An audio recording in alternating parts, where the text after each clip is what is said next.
You just produced this recording of Sigismondo of Rossini. Almost got it. You can be a little more flowing there. Sigismondo.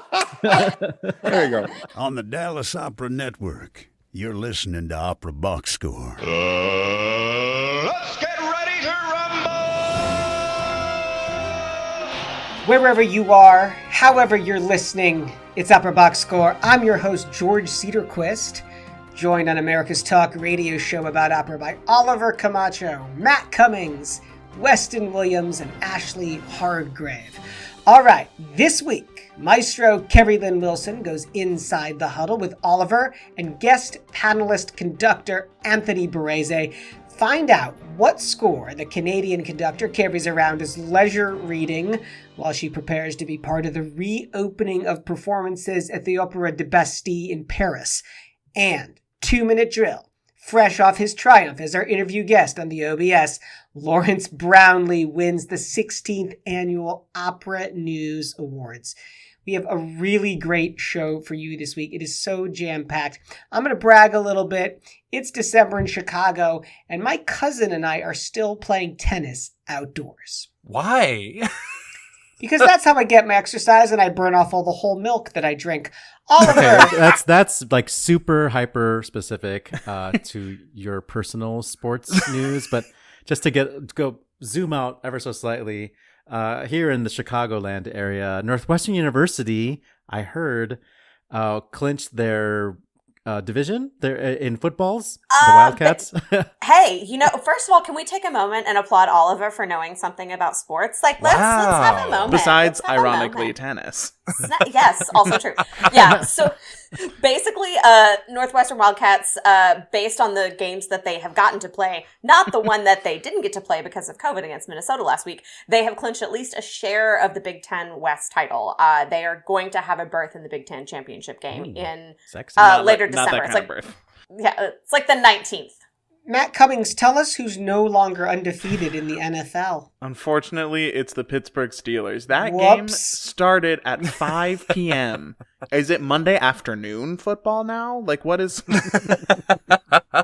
Monday brunch football. And the final game of the season for the 3-6 Razorbacks is going to be against Weston's 8-0 Crimson Tide.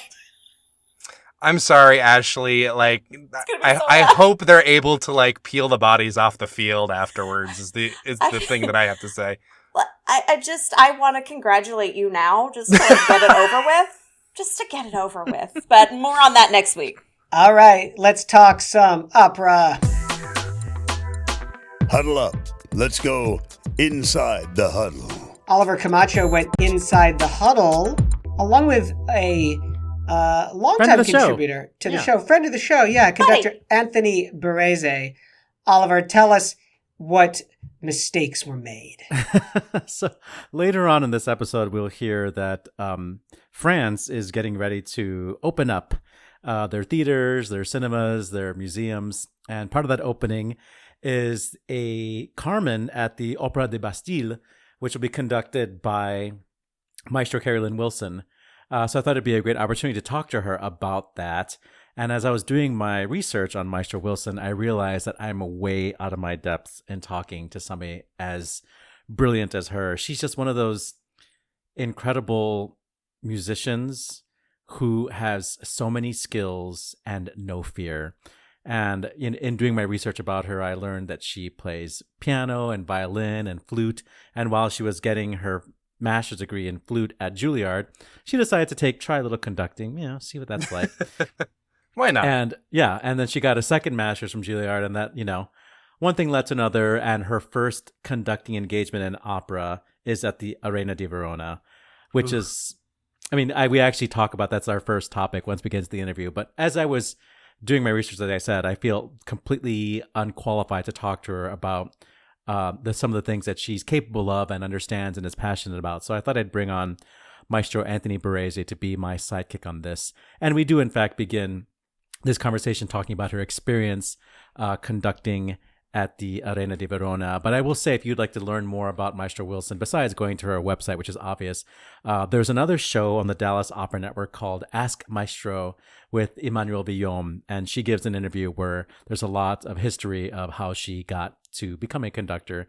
And just recently, she was nominated for the Conductor of the Year and the Opus Classique 2020 award. So she's got a lot going on, this incredible artist.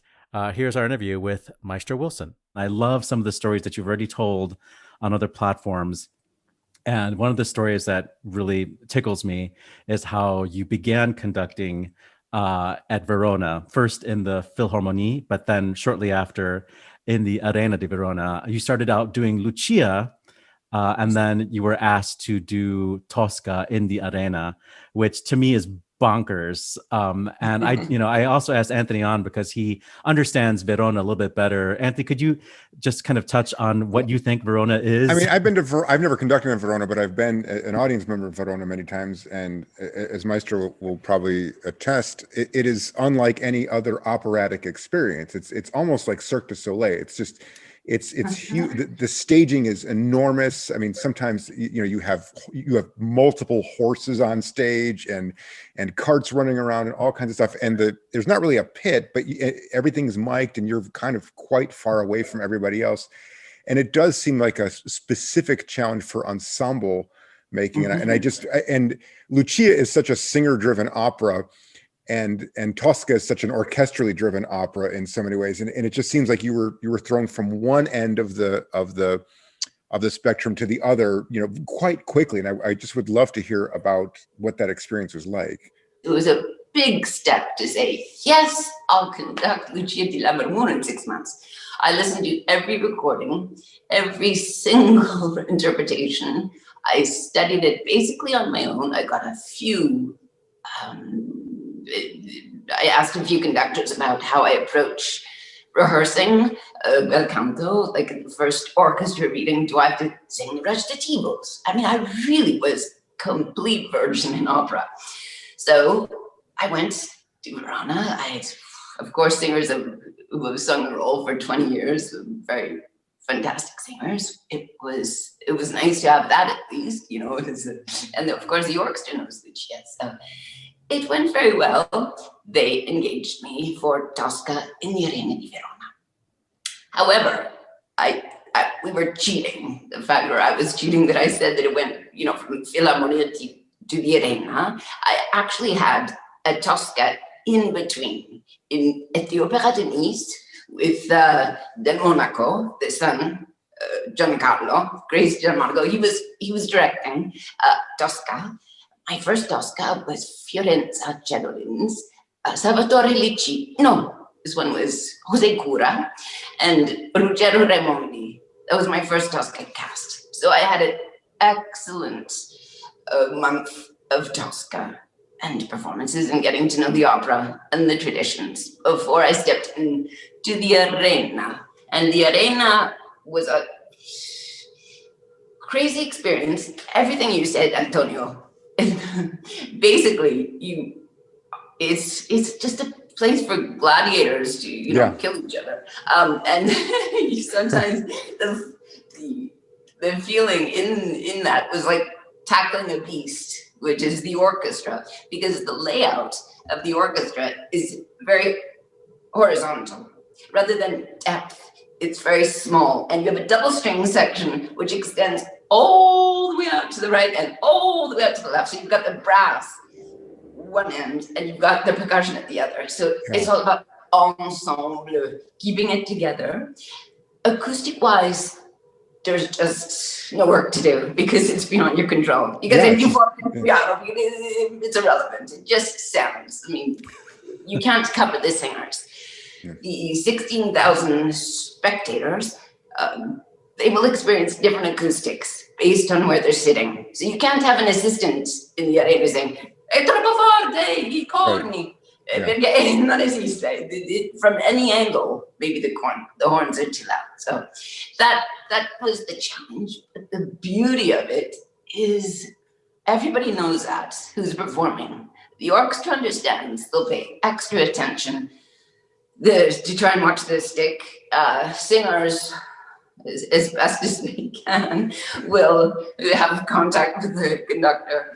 But it's really the emotion that is so special in the arena. So it's terrifying for the first time, I guess, when everybody had like a Pink Floyd concert. They have their lighters and they hold up and you see this incredible feeling. And so I think if you had a full shot of me right now, what I did always before entering it was like do like a bull would do with their feet, to enter. It just takes great courage. Whatever happens, gonna happen. And weather-wise, many performances we had, of course, after a few minutes, it might start to rain. There was one performance where I'm going on. You can cut me off. No, I love it. There was a few performances. If the box office is quite careful or cautious. No, the box office is very concerned about the weather because if you can't get through the first act, then you have to reimburse the audience. So if we can just get through the first act without it raining, we can call it a day.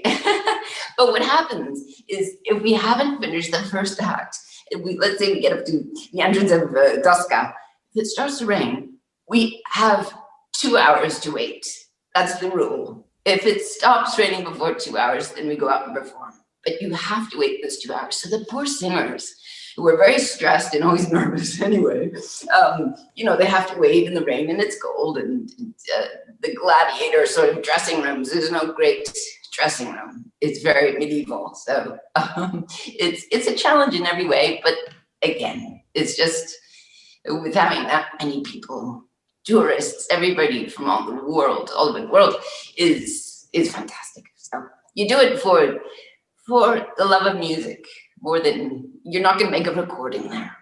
I mean, I would love to hear more about this because it just sounds like such a crazy way to begin your career as a conductor of opera. But you also have more of these types of stories. I mean, you just produced this recording of Sigismondo of Rossini. Almost got it. You can be a little more flowing there. Sigismondo. There you go. Un po' più legato. Can you tell us about the putting that together? I hear that there are some interesting anecdotes that relate to that recording. Right. Well, first of all, I used to do a lot of bel canto. Mm-hmm. And then I did the Lucia, I did the Cenerentola, I did quite a few. So now when I'm asked, what would you like to conduct? It's always Boris Godunov or Lady Macbeth or Onegin or The Ring, which I'm dying to do. So I haven't done a lot of Rossini, but since for a while. But that's basically a preference. I feel like there are a lot of maestros who really do it so well, and it takes a lot of stylistic work. I think people who focus on Rossini, it's great. But I was willing to do it when I was asked 1 month, 6 weeks before the performance that was scheduled with the Bayerischer Rundfunk Orchestra. They have a series of concerts, which are live, concert performance of operas, which they sometimes turn into recordings. So I got an email. I was sitting in Macerata one hot summer 3 years ago, I think it was, and I received an email saying, there's been a cancellation end of September for Rossini's Sigismondo. And first of all, I wouldn't know how to pronounce it. I had never heard of it. So I Googled it. And it's a rare Rossini opera seria. That was already quelque chose because I like the seria of Rossini less than Buffon, although I adore it, of course. But to conduct. So I YouTubed it very quickly. A fantastic video of it. And I said to my agent, let's do it. So the next day, I was on the phone everywhere trying to get a score. I mean, who's heard of Sigismondo? There's no scores. I was researching. I was right near Pesaro, Macerata. I think it's not far, the Rossini Festival. So I called up the librarian. I said, hey, I'm in Macerata conducting over here. Traviata. Have you got a score of Sigismondo? sure, we're going to get it for you. We've got the parts. And in the meantime, Munich didn't even have the parts. It was so rare. They were trying to get it rented. And so when I called the librarian in Munich, they were saying, yeah, we have no idea what this opera is. But they were trying to hunt it down as well. So I've got to make this all concise now because it's such a fascinating process. The parts were completely naked, which meaning for Rossini, you really have to have all the dynamics, all the articulations, all the nuances, phrasing in the parts, especially if it's only a week of rehearsals, 4 days of rehearsals with a symphony orchestra who does not know how to play Rossini. I mean, they know how to play it, but they don't know the stylistically. piece. Yeah. Stylistically, right. So I fortunately had some time in between performances, Macerata, and I sat down with the score and all these parts. I take it back. I sat down with the score and I marked the entire thing. And I had a fabulous librarian in Munich who did all the parts. I sent her my score. I made a photocopy of like 400 pages. Sent it to her. She did the parts. And that is a miracle that happened. She was so determined to help me. So we did this in nick of time, right before the rehearsals. Okay, that's one step. Then I arrived in Munich. The cast had been set. The week prior to arriving, I kept getting emails from the administration at Munich saying, oh, our tenor is canceled. We went through 3 Oh my tenors. God. Yes, it's to be recording because they thought it was very special to make a recording of such an obscure opera because there weren't any. And that's an excellent strategy, obviously, for companies today. So the day I arrived, we had a whole new tenor who he'd sung the part, Kenneth Tarver. Wonderful. But he had sung it many, many years ago. So we went through the 3 tenors. Then Mariana Pizzolato, she got sick. She was delayed. For the first 3 days of rehearsals, she was not there, the lead. So we did that. She came the day before the performance. We threw the recitatives together, which is, takes impeccable work, of course. But she sung it all. We got through the rehearsal process. She was still sick the day of the performance. We were convinced. I mean, she was really croaking and suffering. So it was up to the day of the performance. We got in our dress rehearsal just so we'd have it back up in the audio. But the performance, I heard her still going at times, but we made it through. Somehow it all came together and they decided it was a successful concert and they decided to release the album. So it was absolutely thrown together. And so I was very proud of the results because I think the orchestra played beautifully. And I'd love to hear more about what you said that you, as a conductor, you like the serie more than the buffe, and what it is about specifically the serie. Because I mean, I love them. I love all Rossini, but for me the serie are they're just very different. And I would love to hear about like how you view them as different. I think I just feel them closer. I mean, I love, for example, in a season, if I go from a Boris Godunov to a Barbiere, that contrast is fantastic. Sure. But to always have Buffo, always be doing that kind of thing, I miss the gravity. The gravity, we could call that. Yeah. Which is a huge part of my character that I think is a little more satisfying for me. I'm less of a Strauss. I don't desire to do Strauss so much, except for the big, like, this kind of thing. Yeah, all right.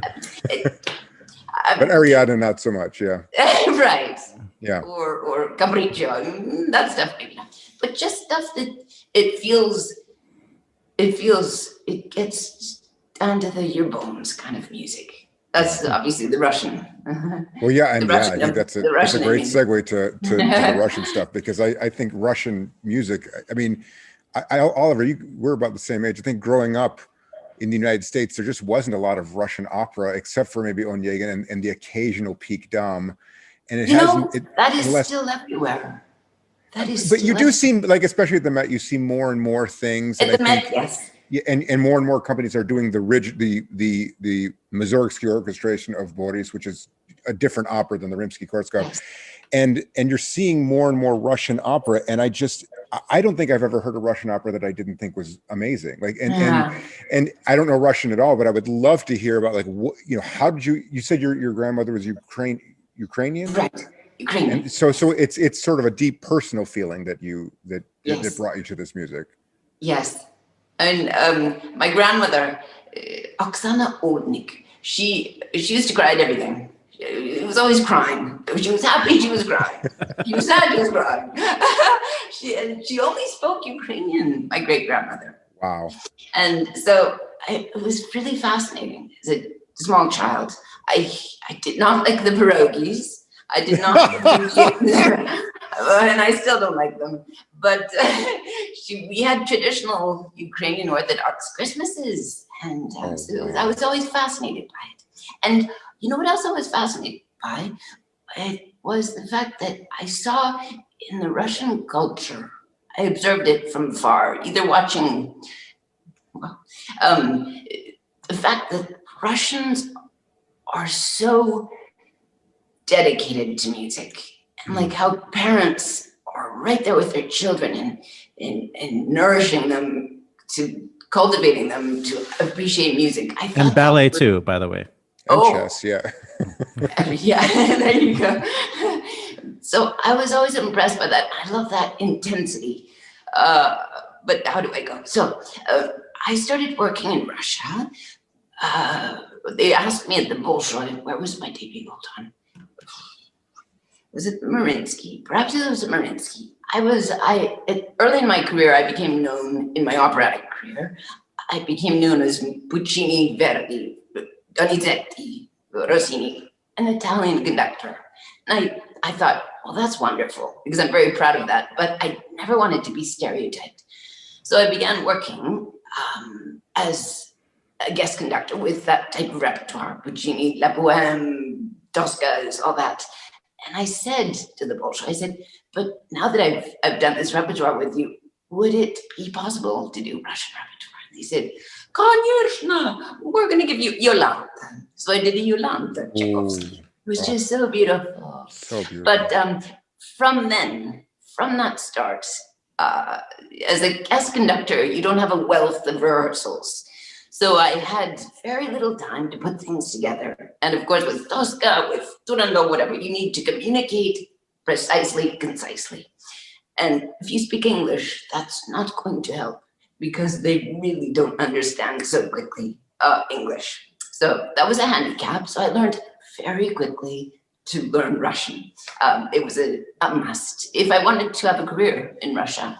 But it wasn't a problem, because I really had a passion for it. I got a wonderful учительница, my tutor. And so every time I was home in New York, I would just have 2 lessons a week. And I, of course, would study on my own on the road. She became my best friend. We constantly talked together on the phone. It's now just part of my daily bread, speaking Russian and reading Russian. So that's when I started really, of course, exploring all the Russian repertoire, because it's my belief that you can't conduct an opera if you don't know the language. You should speak it, but if you don't know it, forget it. So that's when I started conducting Onegin, Big Dama, Shostakovich, Boris Godunov, Yolanta, and I'm still waiting for many more, of course. What are some of the ones on your list, like some of the more lesser known ones that you want? Well, all the Prokofiev, right? Right? There's so many jewels. Those are seldomly done. Fiery Angel, War and Peace, but of course nobody can afford to do a lot of these big pieces. And of course all the Borodins, Tsar's Wife, I would love to do. So many. So does that relate in any way? I mean, I know the Russian language and being in Russia influenced that sort of penchant for that type of music. But we also know from what you said earlier today, but also in other interviews, how crazy you are about Wagner. Is there a relationship between how Russian music works, how those orchestras work, and how you see like the big operas like Elektra and the Ring Cycle and whatnot? Well, I think the most important element of these operas is the orchestra. And for a symphonic conductor, all those years in symphony, Bruckner, Mahler, this is what makes my blood boil, of course. It's the rich, the wealth of colors and the power from the orchestra. And also the fact that the orchestra is the main voice kind of thing. I like that because then I'm in control and not dependent always on the singers. They have to be an organic part of the ensemble. So Wagner, I have done Lohengrin, Tannhäuser, and I believe that's unfortunately it. Flying Dutchman, I thought. Oh yes, Fliegende. Yeah. Yes, like but not enough. I'm waiting not so patiently. During the pandemic, whoever asked me, I said, please just give me a Lohengrin. I'm working on the Ring. This close. But that was my pandemic project. Day one, March 11th, home. I realized I wouldn't be getting on a plane maybe for a year and a half, but here I am in Paris. I'm so fortunate. But I said to myself, all right, either I'm going to be depressed, feel sorry for myself, or I'm going to make something of it. And I studied the Ring. And I studied the Ring every day. And I was, when we weren't allowed to have our housekeeper, I was vacuuming to the Ring. I was totally driven. And that kept me alive in the pandemic, I mean, inspired. It just gave me a goal because I'm somebody who I constantly have to be doing something, traveling, making music, or stimulated somehow artistically. So that was my gift. I do want to talk about Carmen, since that's the project that's on your plate right now. But I do want to sort of synthesize some of the stuff that we've already learned about you and how you just began conducting opera, and it was like a big test right away, and you probably had to learn Italian. And then being in Russia and working there and deciding you need to learn Russian, and already knowing that you have played violin and have played piano and have played the flute, and then decided to take up conducting.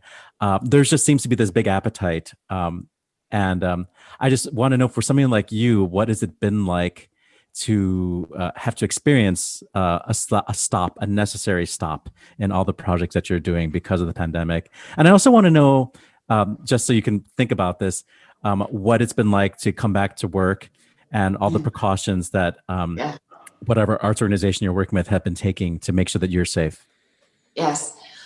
Well, I think for all of us who live in North America, it was devastating, this news, because we don't have the closer borders to at least take a car trip or take a car over to your next theater in the country where there's potential work in the summer, for example. So I knew I was going to be hunkered down for a long time in New York. I had so many engagements that were canceled. And including at Juilliard, I was so looking forward to go back to my alma mater. We were supposed to be doing a bohème, and also do the BBC proms, and to Bolshoi and the Teatro Cologne. I had so many places. I was so disappointed. But I had to just, this is God's work. This is where we are. And like I said, either I'm going to feel sorry for myself or I'm going to study the Ring. And I studied the Ring. But what was difficult was seeing my colleagues in the summer. They were working and they were finding these opportunities. The governments were finding opportunities to make things happen outside. Of course, it was a huge advantage. So that was really tough. That COVID jealousy, how can they get to do it? And that was really tough. But then I was convinced I would have not come to Paris. So September, yes, my contract is still being signed. October, yes, we're planning. November, you can start booking your flight. mid-November. Yes, we're starting to rehearse, even though the country is shut down. I arrive. The third day I'm here, President Macron, he does his big announcement at 8 p.m. All the French at home with a glass of something to celebrate. He says, we are going to open the theaters on December 15th. Do you know when my premiere is? December 16th. It's like Valhalla never burned down. This is where I am. It is the most incredible feeling. We are all here with the expectation of actually having a performance. Because in France, they did keep the rehearsals. They had to shut down the rehearsals at time if somebody got sick. But they have a system here that everybody is tested twice a week in the theater. They have nurses here. So it's very careful, but we all are this. We conduct like this, we sing like this, and it's such... What do the woodwind players do? Do they... Well, no, they just, they put it down and then they play. And then they'll put it up. I have not seen the orchestra yet. I worked with the chorus. It's interesting. The chorus will sing in masks for the performances. Wow. I know. So is it a very thin mask? Is it really effective? These are medical serious masks. Okay. So I applaud the ladies and gentlemen of the chorus. They're dedicated. And from the first rehearsal, 6 hours, first day, I was sure they were going to be, not in the best of humor, but we were all just so thrilled to be making music again. It was exhilarating. You're in the Calixto Bieto staging. Does he have an AD that's taking over the staging, or is he there to? No, this is a really old production. Okay. It's so good. It's never gone anywhere. Meaning it's never been closed. It's, I think, from 80-something, 80 or 90s. But has it been adapted for social distancing, or is it the same staging? That's a really good question. The chorus somewhat, and a little less, we had to shorten it a little. So they did a little less, some scenes where they took time for moving the cars. There's the famous Mercedes from the 1960s that are on the stage. They do their little turns and things. We did cuts here and there, because we all have to be home for the curfew at 9:00. So it's COVID cuts. We have COVID chorus. The singers are tested twice a week, so they are in contact and they're touching each other, and So is it without intermission? Is the opera length like just one long act, or are you taking intermission? No, we have the grace of resting for half an hour. Okay. Yeah. Okay. But we have to start earlier at 6 p.m. Yeah. Well, that makes it just the right dinner time, right? People have to go home and have dinner, though. That's right. Absolutely. Then you can party longer. No, we can't even go out, Right. It's just so different. But again, we are so grateful. Well, I feel so fortunate. I want to give Maestro Barese one chance to ask one last question, because we're just about out of time. But I think you wanted to ask about Tristan or something. I just wanted to, because I completely understand. The only Wagner that I've done is Lohengrin, but I completely understand the the draw of it, and it's very seductive. But the opera of Wagner that I've always loved, even since high school, has been Tristan. And I think I don't really know why, but it seems like the conductor's opera. Every conductor I know, like, Tristan is the thing that they want to do. And I think it's maybe it's because it's so rarely done. And I don't know, I wanted to know, like, what you seem to be very specifically drawn to the Ring. And I wanted to know if Tristan was another one you really wanted to do, or if it's just... I love this segue. This is fantastic. Yeah. Thank you for that question.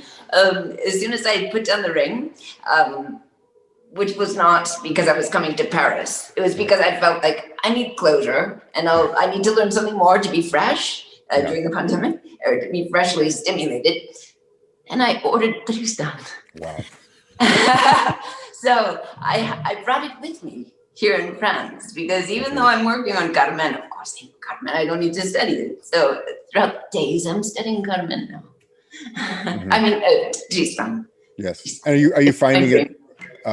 I mean, it's just to me, it's a completely different language than anything else he ever even wrote, and it just absolutely and it's so hard to understand, but it is really rewarding. And I wanted to know, like, you know, it's just the prototypical orchestral opera. Yes. I mean, everything about it is orchestral, yet it's not as big. It's, you know, by Wagner standards, it's almost a chamber opera. Like, it's winds and threes. I think it's very small compared to the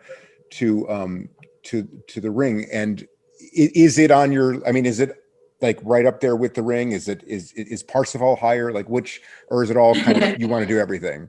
They are all right up there. Okay. All together. Yes. All right. Yes. Thank you. Great question. I've done the Prelude and Liebestode, and that's, I mean, I will do that as long as I can.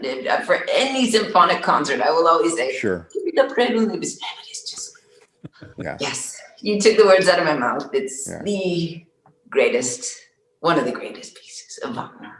Yes, that's what I call giving you the answer in the question, Anthony. That was amazing. I can't believe that you said Tristan. Here I am, exactly. That is funny. Yeah. Do you just? This is sort of like a shop talk, but do you actually bring the physical score, or do you have it like an iPad? I mean, because now I have to have physical score. You have to have very old fashioned. Okay. Interesting. That's why I work out, so I can carry them. That's a good point. Okay, thank you so much for your time. Have a wonderful evening. Thank you so much, both of you. It was a pleasure, and I hope to meet you both in Dallas. Yes. Let's do it. And good luck with Don Carlo. Thank you.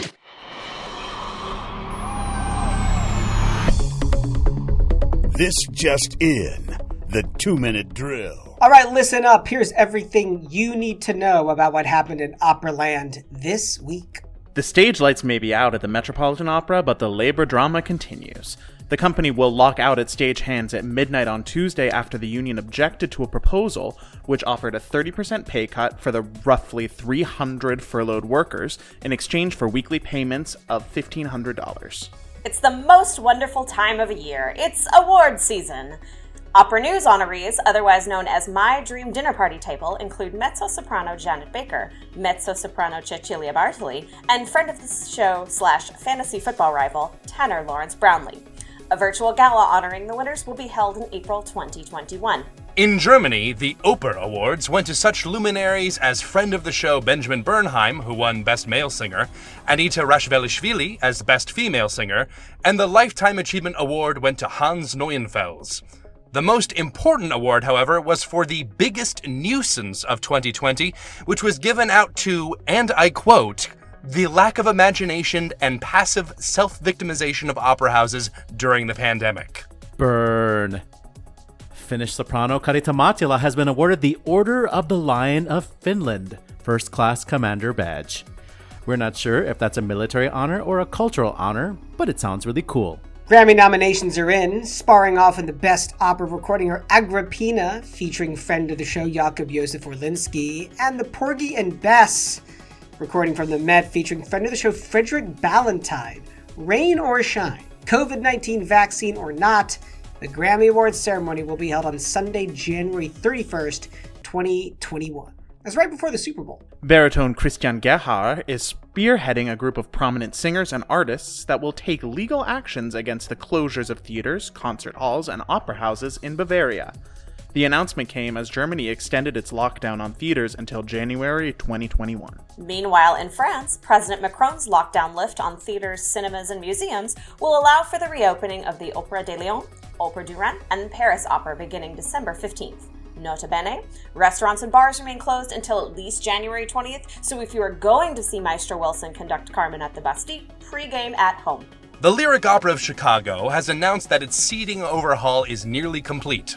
The renovation includes more comfortable seats in its historic auditorium, but reduces the capacity of the house from 3,563 to 3,276.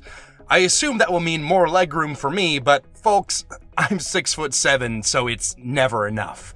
It's never enough. There, Weston, you gentle giant. In free agency news, just 2 weeks after announcing his departure from Houston Grand Opera, Perrin Leach has been announced as the new general director of the Canadian Opera Company. His HGO tenure concludes at the end of this year. He'll join COC in March. The prolific Canadian opera director and librettist Michael Kavanagh has been appointed artistic director at the Royal Swedish Opera. Kavanagh has directed over 150 opera productions at companies across Canada, the US, and Europe. Notably, he produced a Nixon in China for the Vancouver Opera, which was developed to coincide with the 2010 Winter Olympics. Kavanagh starts his 5-year appointment in Stockholm starting next summer. Italian soprano Cecilia Fusco has died at the age of 87 from COVID-19. Fusco had an international career in the 1970s, and following her retirement was an in-demand teacher at Italian conservatories. And on this day, December 7th, the Theatre Royal opened in Covent Garden, which later became the Royal Opera House in 1783. In 1863, it was the birth of the composer of the cav half of the cav-pag double bill, Pietro Mascagni, in Livorno. Another half opera premiere in 1879, the first performance of La Puise de Troyes, the first half of Hector Berlioz's Les Troyens in Paris. Here's one for George. In 1889, Gilbert and Sullivan's The Gondoliers premiered at the Savoy Theatre in London. Tchaikovsky's Pique Dame premiered in 1890 in St. Petersburg. In 1898, the third Opera Comique building, the Salle Favart, opened in Paris. The previous two had both burned down. In 1903, the first Irish opera with Gaelic words, Muirchesh, composed by O'Brien Butler Whitehall, premiered in Dublin. Side note, Whitehall died in the sinking of the Lusitania. One for Oliver, in 1927, it was the birth of Welsh contralto Helen Watts. December 7th is also the birthday of American bass baritone Richard Cross, born in 1935 in Faribault, Minnesota. Another Midwestern artist, baritone Frederick Birkenau, was born in Wichita in 1948. And 1950, it was the birth of American mezzo-soprano Kathleen Kuhlman. And in 1981, it was the birthday of the stage and TV actor, bass baritone, and fellow gentle giant for Weston, friend of the show, Zachary James. Hey, next year's going to be a big one for you, Zachary. That's your 2-minute drill. Our 2020 Union Watch continues at Lincoln Center. Coming in over the Trans Am, Pulitzer is saying that they're not going to accept the papes. That's actually gay news, by the way. No, I changed the percussive order on purpose. We can't get flagged. First of all, the unions are probably not far off by objecting to the fact that tying these rule changes to the box office is potentially very bad for them. We don't know what is going to happen after the pandemic, even after performances come back, and that gives the Met or other houses that try to make arrangements like this an ability to extend them way into the future, and to make these unions give up hard-fought gains that they've really gotten to protect their workers and to make these good jobs over years and years. And management at basically any company, their strategy is to leak these big inflated numbers that make the unions look like these bad guys and these fat cats. But they very specifically never show the math about how they got to that number, and we don't have to fall for it. That's all I want to say there. Oliver, let's throw it over to you. So many opera awards to dive into here. Grammys, Opers. Yeah, well, the Grammys we're just talking about the nominations, and like right. they actually came out last week, and I felt like we should just take a moment to maybe handicap or at least acknowledge who's been nominated. So for Best Opera Recording, lots of new operas. Norman De La Gioio's The Trial at Rouen, which is a production by Boston Modern Opera Project. There's also Carlo Floyd's brand new Prince of Players, starring Keith Ferris and Kate Royal. That's from Milwaukee, Florentine Opera. Then there's the very old, the Agrippina with Joyce DiDonato in the production that features the great orchestra Il Pomodoro, which is conducted by Maxim Emelianitchev, who is incredible. He plays, I think, cornetto and recorder, and he conducts and plays harpsichord all at the same time. I'm not even kidding you. I'm not kidding you. He does. That has Joyce DiDonato, and as one of the, I think it's Narciso as the role. That's Jakub Josef Orlinski, friend of the show. And then there's the Porgy and Bess, which was not intended to be a recording, but I think that's how the Met's getting their entry into this category. It's the DVD production, but I guess they're making a CD out of that. And that has Angel Blue and Eric Owens, and also friend of the show, Frederick Ballantyne, as Sport and Life from the Met. And finally, one for Weston, Der Zwerg. Me specifically. They know their audience. That's from Deutsche Opera. That's Zelensky's opera, Der Zwerg. I believe that's another DVD, not a recording. Yeah. I could be wrong, but I think that's correct. Of note, in the choral performance category, there's a piece called The Passion of Yeshua, which is from the Buffalo Philharmonic, conducted by Joanne Falletta, and features, among others, Janae Bridges and Kenneth Overton. And quick shout out to Kenneth Overton, who'll be our interview guest next week. In the classical solo vocal album, super interesting category this time around, Cecilia Bartoli, the old standby, in a recording with Giardino Armonico, and that's Farinelli arias. Real passion project for her. She'll do like whatever everything she wants, does, and to you're be gonna honest. like it. She can do it. True. Nick Pon in songs of Lily and Nadia Boulanger called Clairiere with Myra Huang, pianist. But she's listed as the accompanist. I feel like we're going to take a little break right now and talk about that. Well, we are, in that she was nominated with Nicholas for this beautiful recording of Boulanger songs, but she's listed as Myra Wang accompanist, and she decided to write a well-deserved letter to the Recording Academy to basically tell them, I'm writing today because I do hold one complaint. First, she thanks them and says it's such a great honor. She's super excited about it. I object to the word accompanist because the word accompanist infers that my role was lesser than, when in fact I consider the genre of my album with Nick as chamber music, where all instruments involved are equal. Art song is chamber music for voice and piano, not voice and accompanist. Not only that, I feel some dignity is taken from me when I am not listed with my instrument, which is the piano. So she's got a point. I think she's got a point. I mean, at the very least, ask. Not every pianist agrees about what the terminology is, and people should be able to choose what title their profession they're referred to as. And I believe this is also like the default. I think all of the pianists in this category are referred to as accompanists. Right. Yeah. And so the point of her letter is, I hope that in the future you will consider changing this. I hope that you will consider changing accompanist to pianist, or even just piano in the future, to sort of more accurately acknowledge the work that's being done. So I've been guilty of this. I mean, I've been doing arts marketing, either professionally or just recreationally for decades. And I've been called out so many times from pianists who say, you don't even list, you have like a recital or a performance with the singer. And there's clearly a piano there. Was it a cappella, And you do see this even from opera companies who are, who are marketing their virtual performances of Larry Brownlee or whoever. I'm not saying it was Larry Brownlee, but certain, marquee level singer giving a concert, and they don't mention who the pianist is. Jonas Kaufmann live. Was he singing a cappella by himself? It's the same sort of vibe as the phrase musicians and singers. You know what I mean? It's not great. Don't get me started. So back to the Grammy nominations. There's also a brand new recording by a tenor named Brian Giebler, which I have right here. Haven't listened to it yet, but it's on my list of things to listen to. He's really adorable, wearing suspenders, with pianist Stephen McGee. In art songs of Ivor Gurney, Peter Warlock, Roger Quilter, John Ireland. Sounds very white to me. It is called A Lad's Love, after all. I didn't expect anything other than proper British tunes. There's an Ethel Smythe recording, which features Deshaun Burton and Sarah Braley. That's called The Prison. It's such a cool recording, too. Yeah.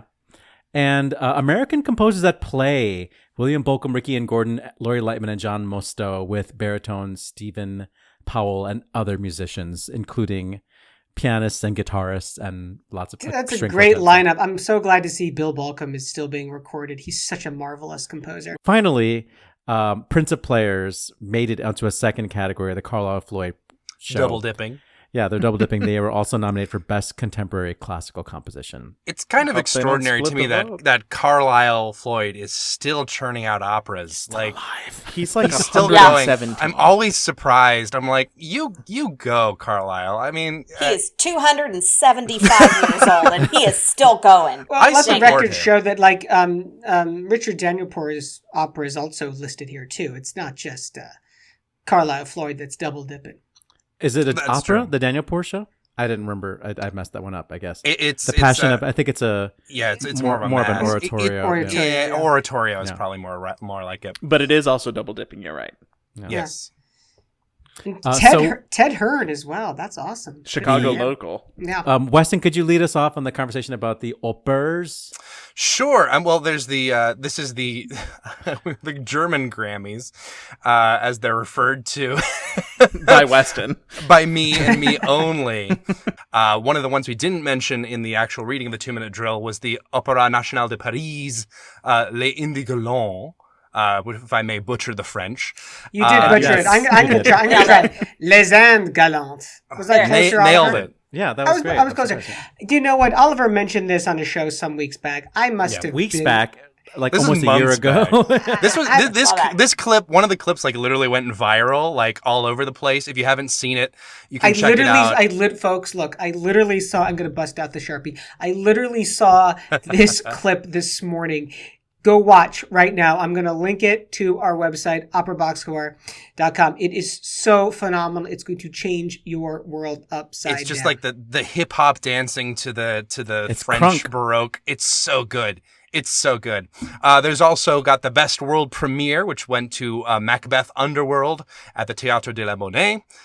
Best. we were going to take a dance break. We forgot. Oh yeah. What about a dance break? Just a little pop and lock for you. Well, we I were can't do talking it in about my Les closet. Galantes and the break dancing, but it's actually crunk. But Ashlee, you had something to say about? I mean, speaking of relatively young and hip dance styles, the International Olympic Committee, we're going to have a sports dance break right quick. The IOC just today made breakdancing an official Olympic sport for the Amazing. 2024 Olympic Games in Paris, oddly enough. The thing that's so bizarre about this for me is that in the ESPN article where they announced this just a couple of hours ago, they said that they were quote, pursuing urban events to lure a younger audience. And the thing is, Oh my. when it, yeah, first of all, questionable phrasing. Second of all, when it comes to breakdancing, all of the b-boys I know are between 34 and 47 years old. So I'm not totally sure how this draws a younger audience, but It'll get Oliver in the room, so that's great. I should also mention the Vienna Phil won Best Orchestra. Piotr Bachala won the Best Solo album for Vincero, and the Best Opera Recording went to Benvenuto Cellini, conducted by John Elliott Gardner, whom I stan. I don't think that we're going to have any awards for Christian Gerhard, though. Although that depends on how the judge rules. What's your take, Matt? Talk us through it. I mean, to me, it's like, it depends on what they're suing for. Like, are they suing to open the theaters back up? No. No. Get in the timeout corner with Riccardo Muti, if you're trying to do that. Ashlee, Christian Gerhard. I what do you think? I have I've written a little note and I folded it into a piece of a little shape and I put it in an envelope and I'm mailing it to Germany to Mr. Gerhard, and it just says, "Dear Christian, get off the cross. We need the wood." It's true, there is a lumber shortage. But it is also possible that they're suing for like financial relief or something like Maybe. that. Right. Something a lot more reasonable, something a lot more in line with public health. We'll see. The jury, quite literally, is still out. That is my hope. That is my hope. I think it's very telling. Number one, that I'm a pessimist, but I think just in general, I think it's very telling that in seeing this news item pop up, my first reaction was rage, because I'm so used to seeing people at the highest echelons of this art form stamping their feet and crossing their arms to say, "Open the theaters, we need art." And because we've seen that in such rapid succession in the last few months when so many other things are so bad and so many people are hurting, it's You're right. We don't totally know what they're suing for, but I think we have a good idea, and I think that's what makes this this one particular news item so frustrating for me. We're going to wrap up the drill with two quick stories. A couple weeks ago on the show, when Perrin Leach announced his retirement from HBO, I said, watch this. Hang on, let's get the Sharpie. Watch this guy. He is going places. He had done many years at HBO. He had guided them through the hurricane crisis of a couple years ago. Here he is at COC. Did I think it was going to happen that quickly? No, I didn't think it was going to happen that quickly. There he is. But it turns out that he's the only person on Earth who can help Alexander Neef run all these companies. What don't you do, Alexander? Well, you don't sit at the Lyric. Weston, I feel for you, sir. I feel for you. Yeah, I'm having nightmares about this renovation. I have ever since they announced it, because there's a certain other theater in Chicago, which rhymes with Fluteflaker theater, where they did a thing where they replaced all of their seats. And I was like, great, new seats, renovations. I literally cannot sit in the balcony seats. Like, I have to have my legs wrapped around the person in front of me like a lower half hug. And that's not really the vibe you want when you're experiencing, anything for more than 3 minutes. I mean, I'm significantly less leggy than you are, and I can't even fit into the balcony. All right, let's wrap this show up. Good call. Bad call. On Opera Box Score. Good call, bad call. What a packed show it was this week. Oliver, what do you got for us? Friend of the show and birthday boy Zachary James just released today a video of him speaking. Edgar Allan Poe's The Raven with a collaboration with composer Kristen Hefner. It just came out today. It's super cool. He's dressed up old-timey, and it's great. You could say that about a lot of opera-related productions. Yeah. It's cinematic. It's very theatrical. It's multimedia, I would say. And I think that's the direction. If we're going to stay in the pandemic, this is the direction that opera needs to go. Not... Okay, I'll just say that. That's the direction we can go if we stay in this situation. Hopefully we won't have to, but this is the type of art I'm willing to sit down and watch on my computer. Matt Cummings. While we're all here listening to our holiday music playlist, I have a new one for you that was circulating on my social media last week, which is the mashup that we all need. All I Want for Christmas is Erlkönig. That takes the first verse of Mariah Carey's All I Want for Christmas Is You and puts the accompaniment of the List transcription of Erlkönig underneath it. It's extremely good. It is incredible. It's amazing. That is so good that will also count for Weston's. Ashlee.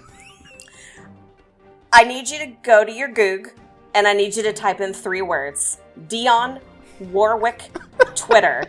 The Grand Dame has come to Twitter, and she is speaking to the youths, and it is amazing. The exchange that she has with Chance the Rapper is incredible, and he goes, oh my god, I can't believe you know me, and she's like, of course I do. You're the rapper, because it's in your name.